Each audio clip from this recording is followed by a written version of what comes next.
what's up, Tyler's back with the retro reviews here on Tyler's Retro Reviews with the second Halloween Havoc review of this month and this year, Halloween Havoc 1995. Again, this is a remaster from the one I did 5 years ago. But this had to do a redo of it. This was, it was so bad, it's hilarious at the same time, but anyways, so October 29th, but there's one match that was taped the night before, but you obviously know what that is.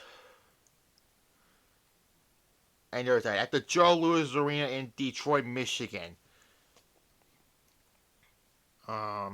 This was I'm trying to say.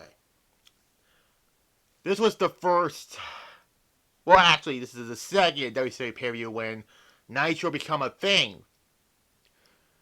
Boy, I can't believe it's been 30 years since Nitro began. And it's going to be 25 years since it ended still, by a few months from now. You know, someone like me who was born during these time period of the Monday Night Wars. So,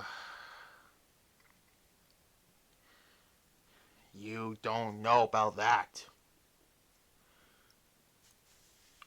But anyways, there's one more Havoc we had to do next week, and you obviously know what that is. Brian saying he's going to finish his WCW reviews for 2000. I might as well do it also. I have Halloween Havoc 2000. Oh yeah, spoilers, that's next week's review. And the month of December I'll do WCW Mayhem and WCW Starrcade 2000. I might do other WCW reviews on the month of December. I might want to do one on Mayhem 1999, so I get that gap between Halloween Havoc and Starrcade out of the way. And there'll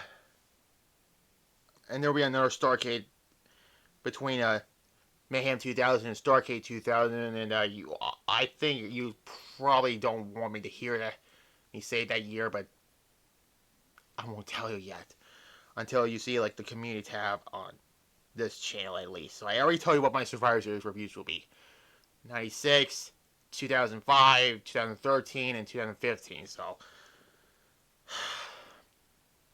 yeah. Let's talk about the pay-per-view now. And move on from there. We start off with the WCW World Television Championship match. Johnny B. Bad defeats Diamond Dallas Page to win the World Television Championship. Honestly, this was a damn good opening contest. But at this point, DP was not yet that main event guy until 97 when he did the Diamond Cutter on Scott Hall and solidified himself as the biggest name in WCW, one of them. As a matter of fact, against the NWO, it's either him, Sting, or Goldberg. But still.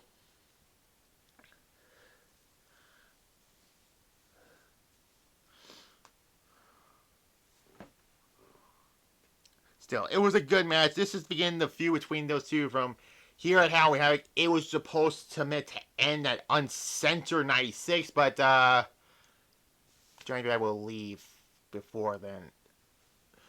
But still. This started when, Johnny B. Bad had a flat tire. And then DP's Muscle Man, who was Max Muscle, says 4 flat tires. And then Johnny B. says, I didn't say 4 flat tires. I said a flat tire, and pow, DP in the face in it. Still. This was like I said, a great match. Still. Yeah, I give it a 7 out of 10. Good match. Anyways, then we get Randy Savage defeats the Zodiac. This was just a quick match. The story of this is Savage and Luger were supposed to face each other on the show, and if they win their respective matches, they face each other. So we get this match. This was I think it's originally supposed to be Randy Savage versus Kamala, but Kamala just no-showed or something like that, and he left WCW because he didn't want to lose to Randy Savage, which, really, you refuse to lose to the second most popular guy? All I gotta say is a fan run-in and BK's hilarious selling during this match. But still, this is not getting a grade. I'm not grading this anyways. Then we get Kurosawa defeats Road Warrior Hawk. Yeah, not good at all. Kurosawa wins with a Samoan drop. In the words of Marky D, Samoans are to be safe for Samoans or fat guys, and Kurosawa is neither of them. Hey, I learned everything from Marky D, so there's that. There's that. I get to say that word finally. Although mine is, the myth should be safe for Japanese wrestlers only, and this guy isn't neither. Yeah, I know, I'm nitpicking about stuff like that, but still. Why was this on the card? A 2. That's all I have to say. Anyways, then we get Sabu. Yes, Sabu was in WCW for a little bit. Like, I think he had only 4 matches in WCW. Still, rest in peace to Sabu, by the way, who passed away, oh god, I believe it was May this year. May, I believe it was. Defeats Mr. JL. This was a short match because they need time for those stupid monster trucks. But still, this was like kind of a precursor to the WCW Cruiserweights a year later. So, yeah. Still, I give it a 5 out of 10, you know. It was a little botchy, but it is what it is, really. Anyways, then Lex Luger defeats Meng by disqualification. This was just bland, really. I think their Mayhem match, like 4 years later, was better, slightly better than this.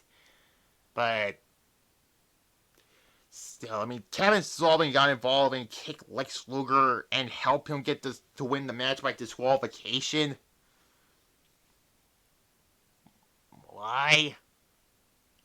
I don't. Well, that'll be being mentioned, but that'll be a little foreshadowed by the main event because now we have Randy Savage versus Lex Luger after this. Still, I get a 4 out of 10. I'll be generous.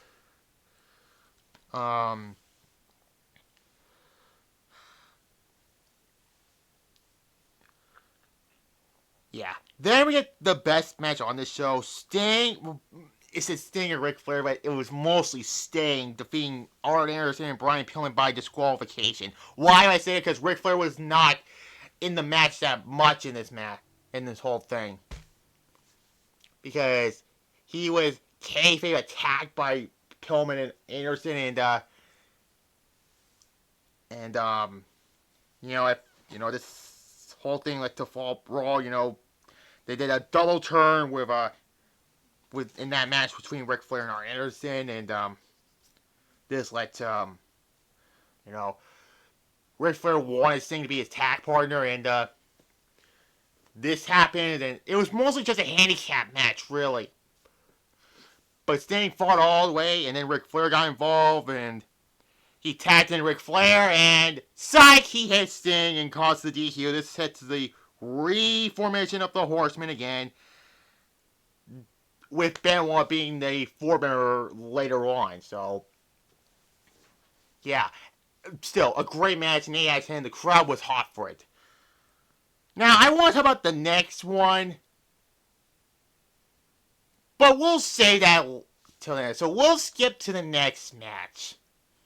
So yeah, Randy Savage defeats Lex Luger. This was just This was right after the other one, but still. Still, I give it a 4.5, I'll give it. Okay, now we get to the main event. The Monster Truck Sumo match and the actual main event for the WCW World Heavyweight Championship. We'll start with the Monster Truck Sumo match. This was taped before this pay-per-view. How this happened? Well, the Giant came in to it at the entrance stage at Slamboree. Then he was in the crowd at Great American Bash. Then at Bash of the Beach and on the pre-show, the Giant takes off his white shirt and gives to Hogan and says, "Remember this?" I mean, I talked about this in my dumpster fires like, what, a year ago now? Then he destroyed Hogan's motorcycle with a monster truck. Then he snapped his neck. Like that, a precursor to the Fiend's move. Then Kevin Owens was dressed up as a grandmother. She's a stunt granny. And then they shave Hogan's mustache. And then Hogan comes, this dark version of Hogan, precursor to the Hollywood Hogan persona, a year later. Maybe.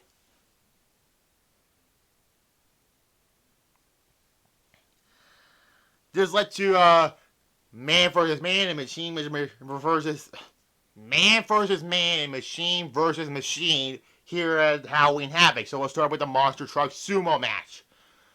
All I gotta say about the Monster Truck Sumo match is they push and they pushing and they're pushing and pushing the trucks back and forth. Why am I singing this still? Anyways, Hogan won this, and then the Giant fall off the roof of Cobo Hall. Only for the Giant to come back like later on. Now, I said Triple H coming back from a... That is just still ridiculous. Triple H coming back from a forklift fall from a Survivor Series. Well, he was in the car and that, but still a special effects still. This led to, him coming back like a week later. Or something like that. So Hogan beat the Giant in the Sumo Monster Truck match. And then this one for the WCW World Heavyweight Championship, the Giant defeats Hulk Hogan by disqualification. So Hulk Hogan keeps the WCW title. For this night, at least. And why I say for this night, well, we'll get to that. So this was just a typical Hogan versus a monster match. Literally. Giant hits Hogan with a choke slam. Hogan kicks out. Then he hulks up. He does the spot with what he did with an Andre the Giant. The body slam. He hits the leg drop. Then there's a ref bump. Because Jimmy Hart turns on Hulk Hogan. Then Giant gives him a bear hug. Then Luger and Savage comes out. Luger turns on Savage. And the YETI! As Tony Schiavone says. And the YETI! Then they did a double bear hug spot. Yeah, that happened. Then they get into Luger doing the torch rag on Hogan. Then they did the double bear hug spot on Savage. Then they did the torch rag on... Luger did the torch rag on Savage. Giant poses with the world title, but the match ends in disqualification. And the Giant is for some reason the WCW title the night after, because there was a clause in the contract if Hogan loses by what's any means necessary according to Jimmy Hart, he will lose the title. Because the title was held up at World War III, by the way. That was won by Randy Savage. You obviously know about that. This was fucking bad. It's so funny at the same time, because the fucking Giant, Big Show, whatever you want to call him, falls off the roof of Cobo Hall, comes back like nothing ever happened to him. No scratch, no water on his hair, nothing. What the hell, man? 3 out of 10, because for the whole thing, really. But yeah, Halloween Havoc 1985 was not good, I'll be honest with you. But it was funny at the same time still. I couldn't laugh at that part where fucking the Giant fell off the roof of Cobo Hall. It was so fucking stupid, it was hilarious. Still, 3.5 out of 10 I'll give it. What the fuck, man? So next week, you obviously know, it's Halloween Havoc 2000. Yeah. Tomorrow will be my SmackDown video, and then Saturday will be WrestleVision. Sunday, nothing to do on Sunday, perhaps. Still. So like this video, comment below, subscribe to this channel, your clarification about, as well as my main channel also. So you'll see those two next 2 days there. Bye-bye.